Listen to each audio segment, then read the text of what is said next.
All right, I'm back with the LR Baggs Voiceprint DI. This time I want to show you how you can use an external mic to create your voice prints rather than the built-in iPhone mic.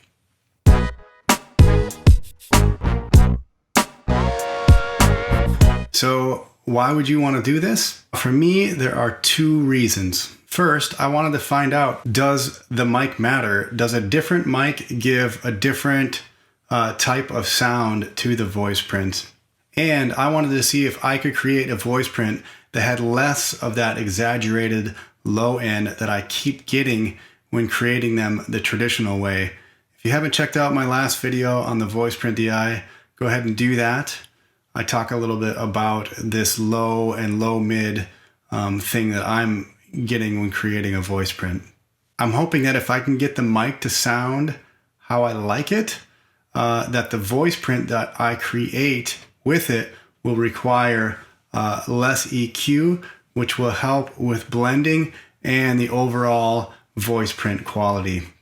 Doing it this way allows me to monitor what the mic is picking up, so I can make adjustments to the mic position, and I can even use a little EQ if I want ahead of time to kind of tailor the voice print creation process.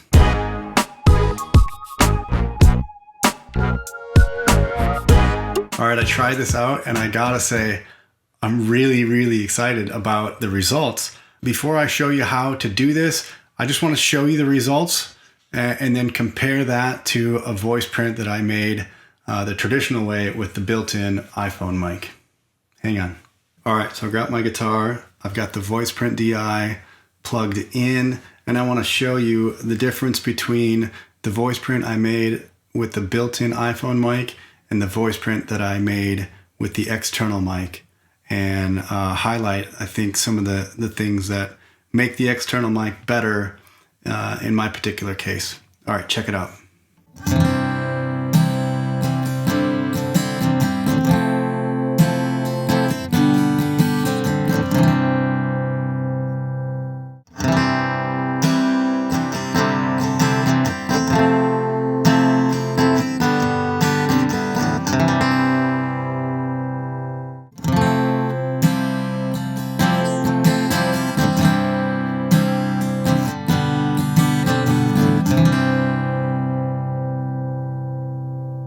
All right, so one thing I want to show you is this new voice print at different blend settings.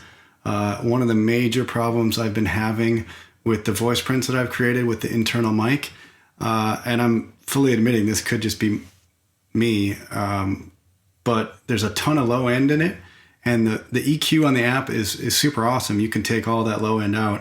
The problem is, if you want to blend in your pickup alongside that voice print, the more you blend your pickup in, the thinner the sound gets, because that EQ, where I took all the low end out to make it sound good with the voice print at full, is now making the signal thinner and thinner and thinner as I blend in this pickup with that voice print. With the external microphone voice print, I still did a little bit of EQ, but I didn't need to do very much, and I didn't need to drastically cut any low end, and so I get a pretty good even balance no matter where I'm at in the blend setting. Just want to show that off real quick. So I'm going to start at 100 and I'll kind of go down a little by little. Check it out.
just want to show you the Voiceprint with the built-in microphone. And I'm going to bring the blend down to like 25%. And then I'll bring it all the way down.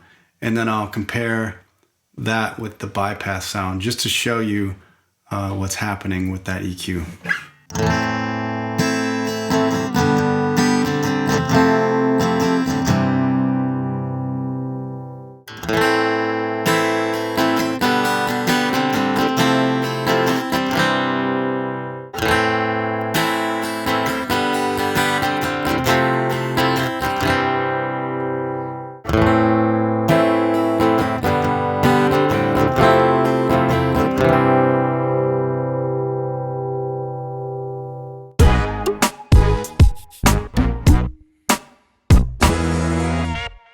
All right, I think it made a huge improvement for me. The Voiceprint I made with the external mic didn't need much EQ at all, and that was what I was hoping for.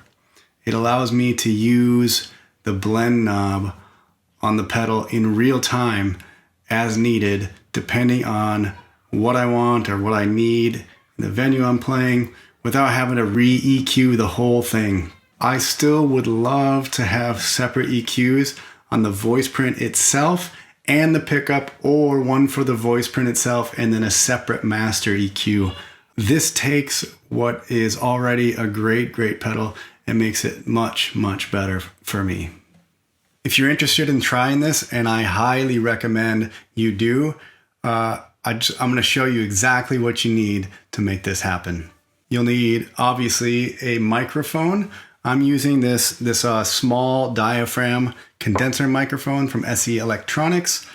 You could really use any mic that you have on hand.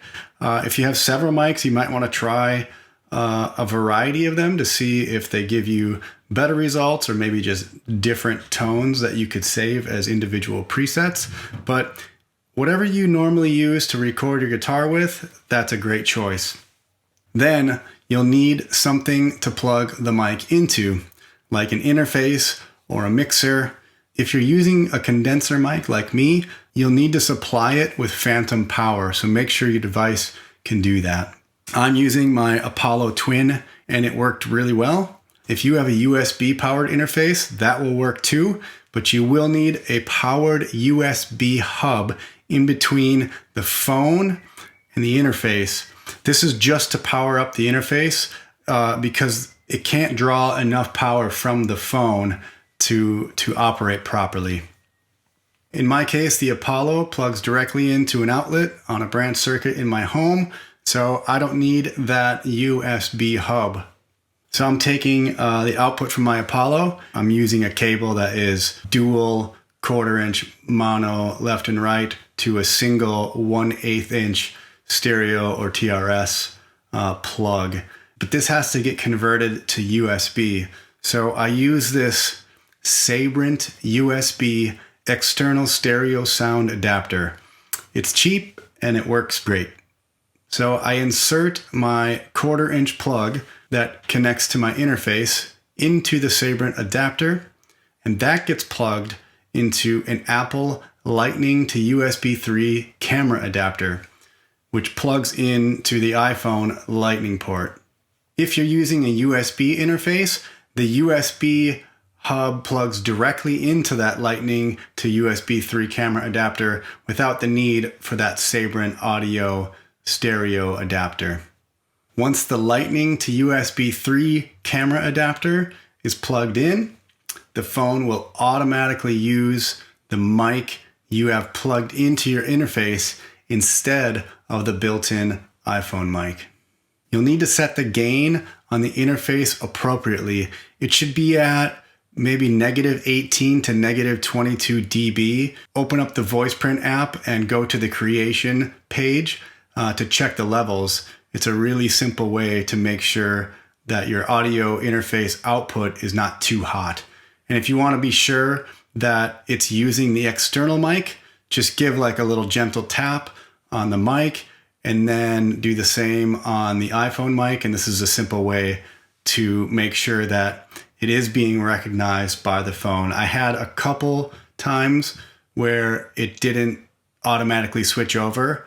And I think in my case, I just had to close out of the app, plug that adapter into the phone, and then open up the app with the adapter already plugged in. And that worked just fine for me. So once you have all that connected up, you just go through the VoicePrint creation process just the same as you would with the iPhone. It's really pretty simple. And in my case, the results were noticeably different. I don't totally understand why, but for me, it worked wonders. Honestly, this has me really, really excited about this pedal and is making it a very strong candidate to be put permanently on my small acoustic pedal board. I'm the kind of guy who auditions things a lot before I implement them into real life situations. So that says a lot about the possibilities of this pedal. Thank you so much for watching. If you've got a VoicePrint DI, try this, give it a shot, and let me know what kind of results you get. Also, if you like this kind of stuff and you want to see more videos like this, go ahead and subscribe to the channel. If you want to be notified when I make a new video, which isn't really all that often, hit the bell icon and that will let you know when I've uploaded something new. Okay, that's about as much self-promotion as I can handle. I hope you've enjoyed this video and other videos that I've done. Thanks again for watching. Take it easy.